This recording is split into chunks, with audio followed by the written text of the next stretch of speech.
Morning all of you. 4 जून है, 4 जून है और आज हमारा टॉपिक चलेगा क्रोमोसोमल थ्योरी ऑफ इनहेरिटेंस। इसमें कई टॉपिक है, तो पहले क्रोमोसोमल थ्योरी ऑफ इनहेरिटेंस का हम पढ़ा देते हैं। ध्यान से सुनना है, समझना है, कॉपी कलम भी निकालना है तो निकाल के तैयार रहें, कॉपी कलम भी निकाल के रेडी रहें।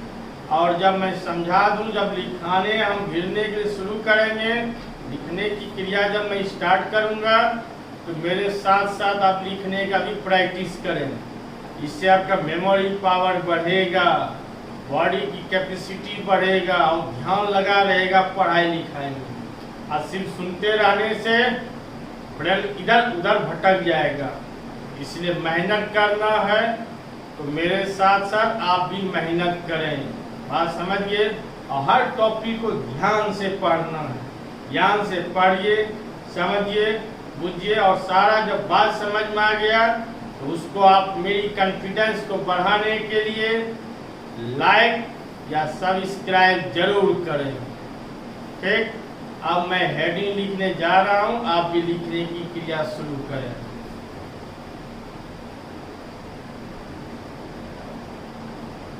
चार जून है, 2020 है और टॉपिक मैं लिखने जा रहा हूं। इसमें हमने 3 टॉपिक पढ़ा दिया मैंने। सेक्स डिटर्मिनेशन इन ह्यूमन, इसके बाद ह्यूमन ट्विंस, ह्यूमन ट्विंस के बाद फिर हमने पढ़ाया सेक्स लिंक्ड इनहेरिटेंस। तो ये तीनों टॉपिक मैंने पढ़ा दिया। ये तीनों टॉपिक अगर आप गहन अध्ययन कर लिए हैं तो यह टॉपिक फिर आपको कहीं किंतु परंतु नहीं होगा, क्योंकि यह भी सेक्स से जुड़ा हुआ बात है। यह टॉपिक जब क्रोमोसोमल थ्योरी ऑफ इनहेरिटेंस है कि न्यू जनरेशन कैसे ट्रांसफर होता है, न्यू जनरेशन में जीन कैसे जाता है, तो यह भी सेक्स से जुड़ा हुआ टॉपिक है। इसमें कई विशेषताएं निकलेगा, आप खाली ध्यान से सुने, सारी बात आपको मैं समझा दूंगा। पहले हेडिंग लिख लेते हैं।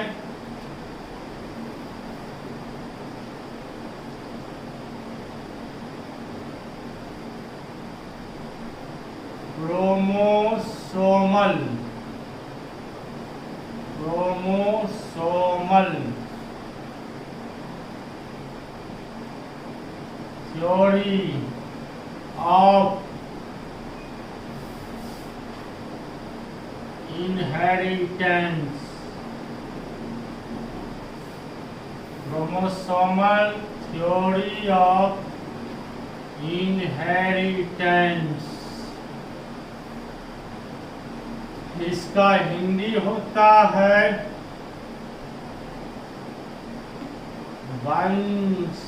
वंशानुगति का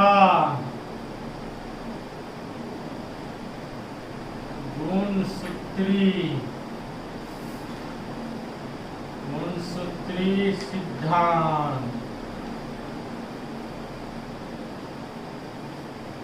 वंशानुगति का गुणसूत्री सिद्धांत।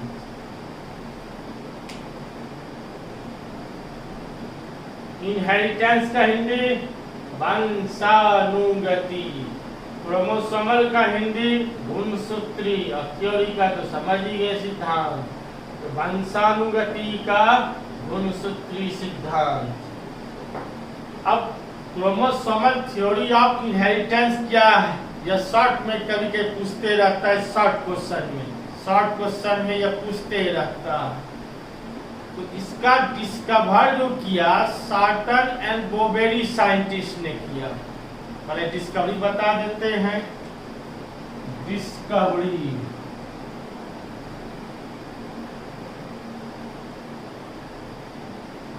डिस्कवरी मीन्स होता है खोज। इसका एक्सप्लेन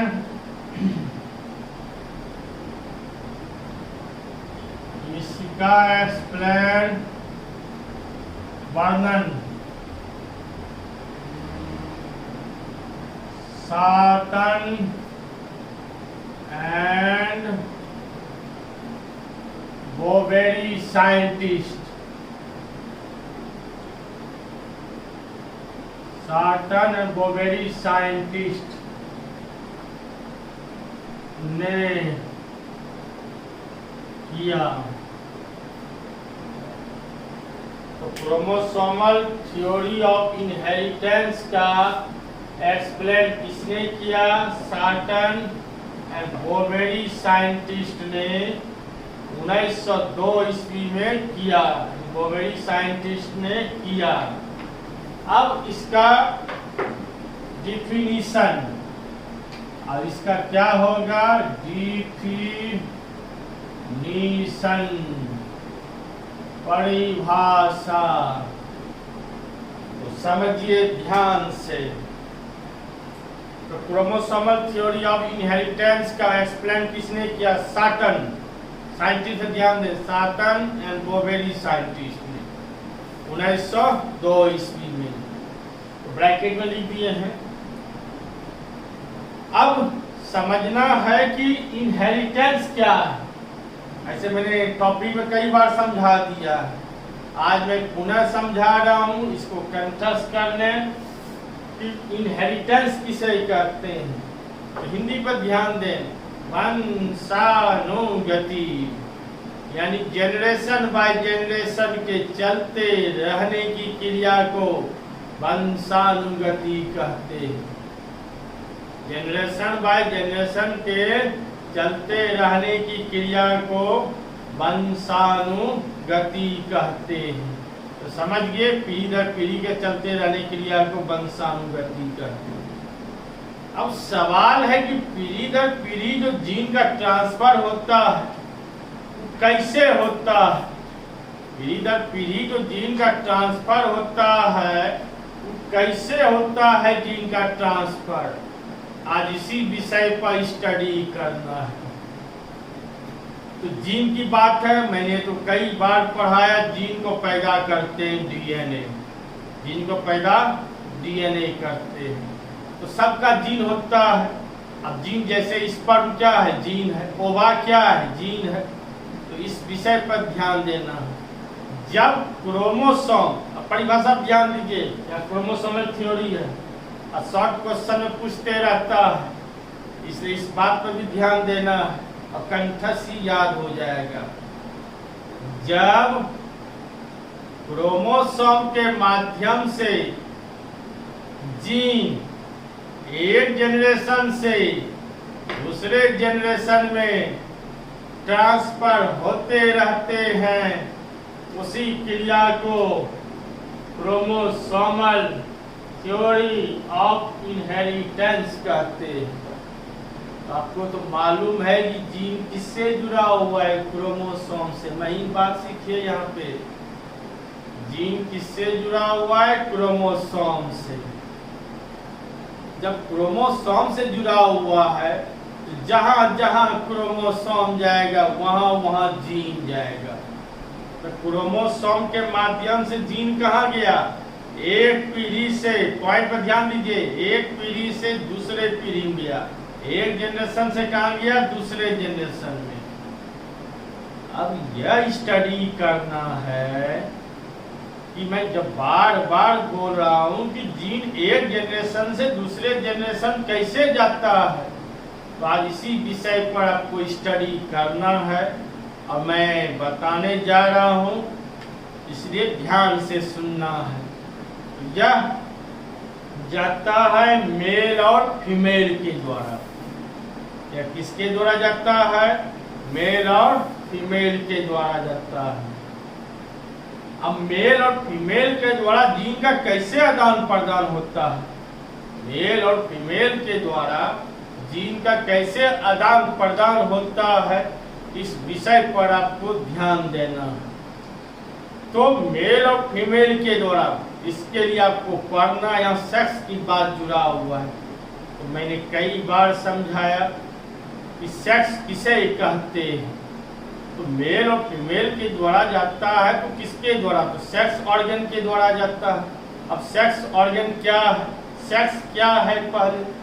तो सेक्स का मतलब होता है लिंग।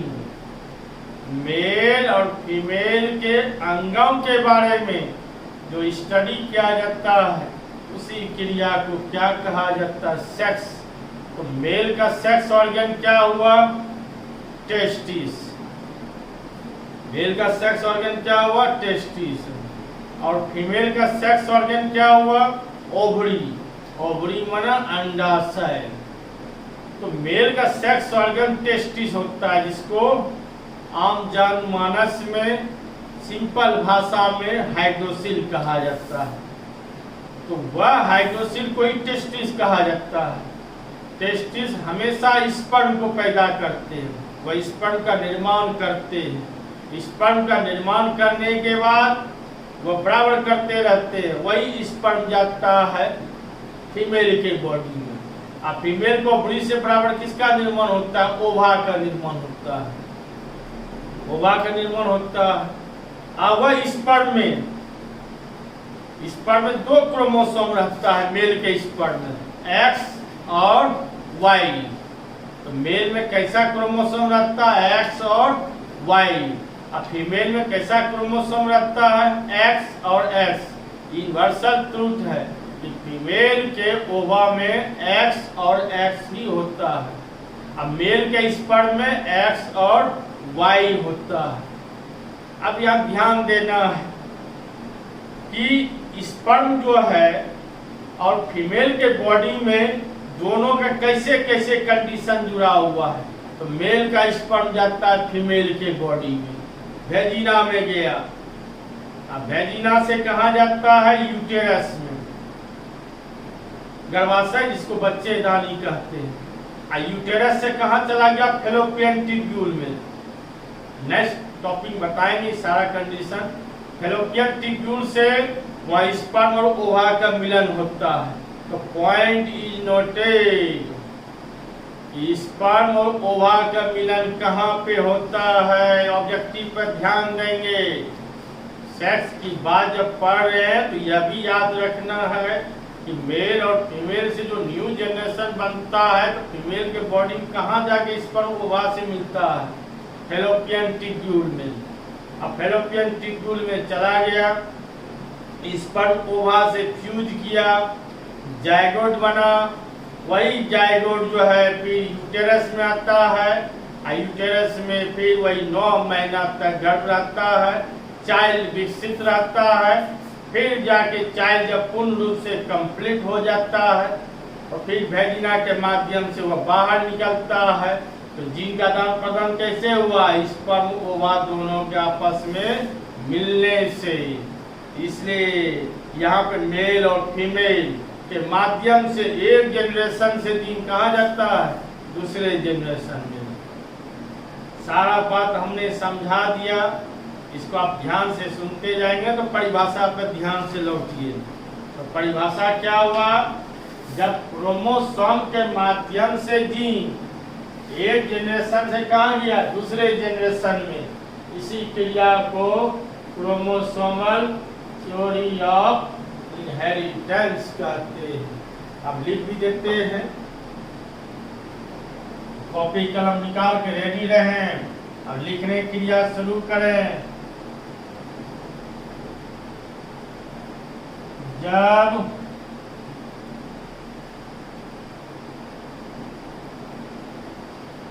क्रोमोसोम के माध्यम से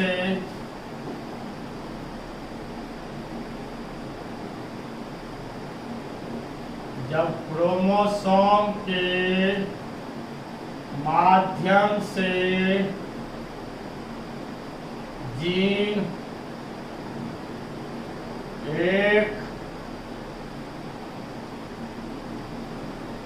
जनरेशन से दूसरे जनरेशन में, पुनः रिपीट करते हैं, जब क्रोमोसोम के माध्यम से जीन एक जनरेशन से लिखते जाएं दूसरे जनरेशन में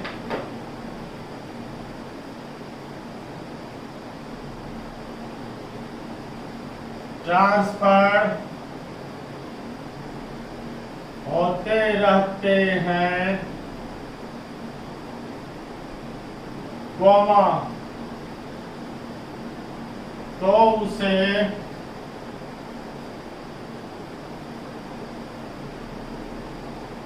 क्रोमोसोमल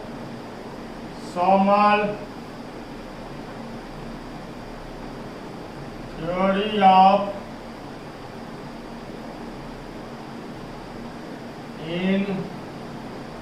इनहेरिटेंस कहते हैं। तो उसे क्रोमोसोमल थ्योरी ऑफ इनहेरिटेंस कहते हैं। सोता रहे, 1 मिनट समय दिए, सोता रहे। तो समझ गए, जब क्रोमोसोम के माध्यम से जीन एक जनरेशन से दूसरे जनरेशन में ट्रांसफर होते रहते हैं तो उसे क्रोमोसोमल थ्योरी ऑफ इनहेरिटेंस कहते हैं। सारा मामला समझ गए। अब यहाँ पे जो मैंने अभी समझाया, यह ट्रांसफर एक जनरेशन से दूसरे जनरेशन में जीन का ट्रांसफर कैसे होता है, तो अभी हमने समझाया। यह क्रिया मेल और फीमेल के माध्यम से होती है। तो यह क्रिया मेल और फीमेल के माध्यम से होती है। उस माध्यम में कैसे कैसे ट्रांसफर होता है, इसके लिए आपको नेक्स्ट वीडियो आपको देखना है। वह पार्ट 2 वीडियो कहलाएगा क्रोमोसोमल थ्योरी ऑफ इनहेरिटेंस का। यहाँ पार्ट 1 लिख देते हैं।